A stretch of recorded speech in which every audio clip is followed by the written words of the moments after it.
Job. The first thing I wrote down was don't waste the basics, and you definitely did not do that.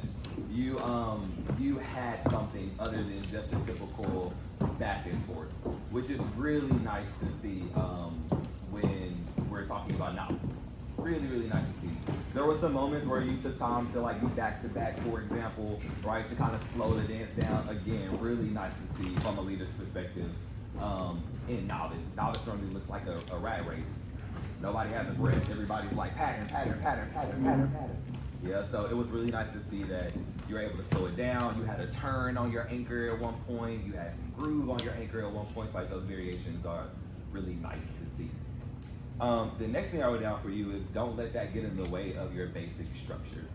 From a novice perspective, if I'm judging Jack and Jill, it's a West Coast swing competition. Right? And so at any point that your West Coast swing suffers because you're turning on an anchor or something like that, that's going to deter me from putting you through versus me supporting your advancement. Yeah? So I want the turns, but when you come out of it, you need to land it, almost perfectly, and be right back on time, back to basic West Coast swing, right? So I like the variation, don't let it impede your West Coast swing, yeah? And then I thought your body flight was really, really nice, aka how you move across the floor is really nice. You're super attentive. That's going to serve you really well here in a moment. Something that I had for John is as you are moving backwards on your one, I noticed that you had a tendency to fall on that foot as opposed to kind of placing the foot and then transferring your weight to it. I think that could be a great addition to great movement that you already have. I also noticed that you had really great eye contact. That's a compliment for both of you. That's a huge thing, especially in novice. You have a lot of dancers that are really nervous. They're looking at the floor.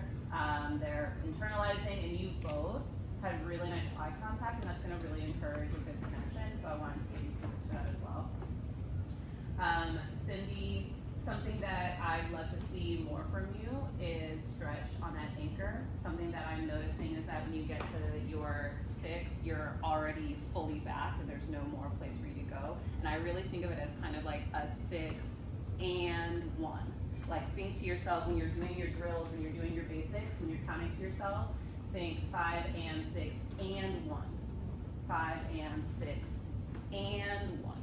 As opposed to 5 and 6, 1. Yeah, that and can eat up more space. You can give it some more breath there.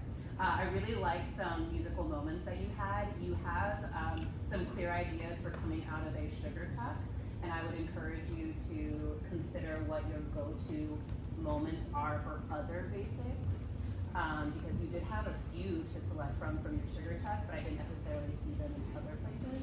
And then the last thing that I'd offer to you is when you do your passing tuck, you're doing the step out, but instead of stepping straight out like this horizontally, to cut that so that you have this line here. Do you know what I'm talking about?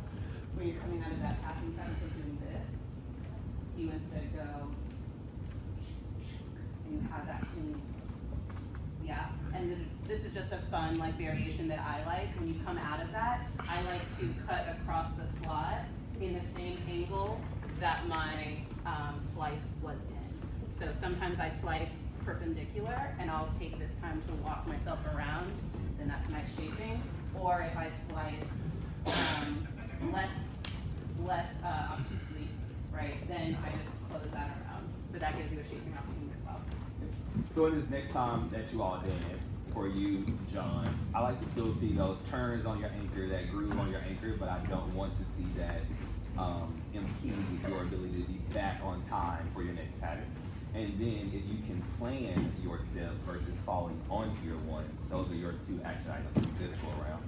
Cindy, yours will be to stretch 5 and 6 and 1, and then in that passing touch, see if you can get that leg line. Cool?